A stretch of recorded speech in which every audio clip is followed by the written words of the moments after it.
Hey, it's Joshua Vergara from Android Authority. What's going on, everybody? And it's time for another dose of the week's top Android news. It's Android Authority Weekly. We start with a ton of Computex news and ASUS. Quite literally, because at their keynote for this year's Computex at Taipei, they announced 3 new products for the upcoming year. We start off with the new Transformer Pad Infinity, a Tegra 4 powered beast capable of 2560 by 1600 resolution in its 10-inch screen. You'll be able to extend that resolution even further through the ability to output a 4K signal through the HDMI port on the device. 4K? That's like way more than 1080p. The second device announced by ASUS is a Transformer with a little bit of an identity crisis. The Transformer Book Trio is a tablet capable of running Android and Windows 8. I know, right?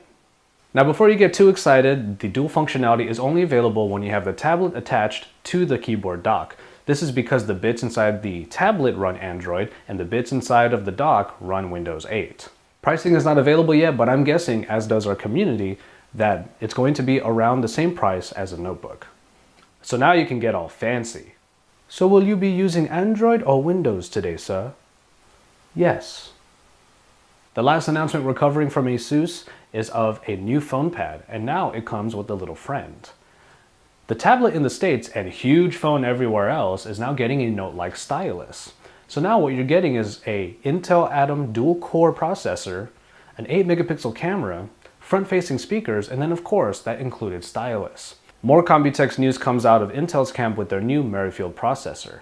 We may start to see some variety from the ARMs and the Snapdragons of the Android world as Intel's presence grows. The next iteration is a lower-powered 22nm processor with a focus on battery life.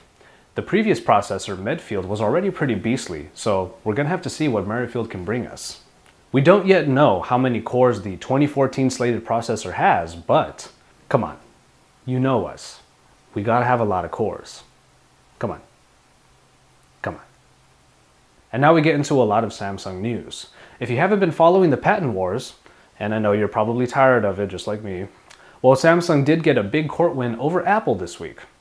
It was ruled that Apple has violated a Samsung patent, effectively causing a sales ban on some Apple products. Now before you ask, they aren't any current devices. Well, Apple has since vowed to appeal. Yeah, big surprise.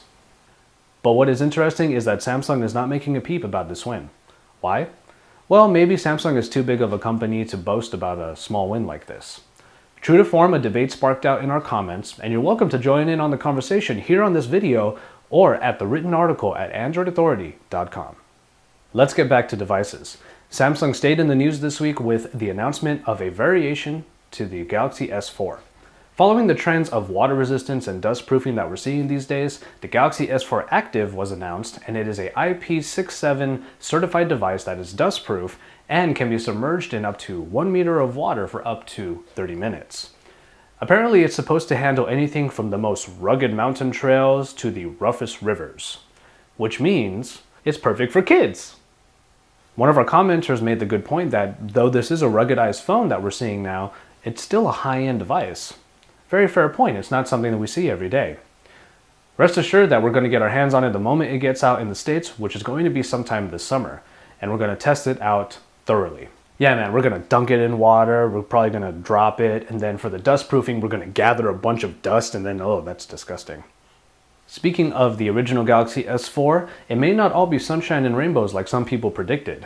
Samsung's flagship device may not achieve as high sales as was previously anticipated, as some analysts report. What resulted was a massive sell-off by some investors. Now we know that analysts can sometimes get things wrong, but what we do know is that Samsung pulled back on their 30 million unit projection for Q3 and said, maybe 20. What we also know is that Samsung sales in the States still remain very high and are remaining pretty steady.